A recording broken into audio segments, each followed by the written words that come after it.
అందరికీ నమస్కారం. సృష్టిలో తీయనైనది స్నేహం. స్నేహితుల దినోత్సవాన్ని పురస్కరించుకొని జి సూర్యనారాయణ గారు వ్రాసిన ఓ చక్కటి కవిత అనుబంధమై నిలిచేది స్నేహం. ఇరువురు చేతులు కలిపాక చిరునవ్వులా పుట్టేది స్నేహం.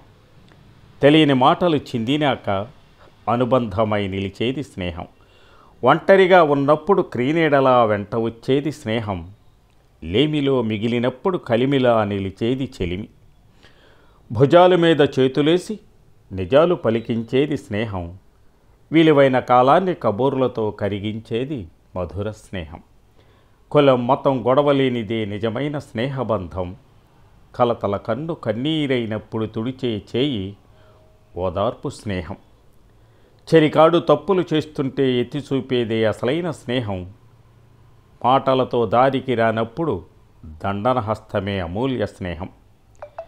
పైకి రెండు శరీరాలుగా కనిపిస్తూ ఒకే ఆత్మలా మసిలేది ఆత్మీయ చెలిమి.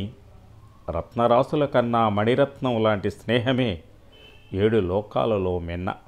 కలం జి సూర్యనారాయణ గారు, గళం కేబీకే నాగేశ్వరరావు. ధన్యవాదాలు.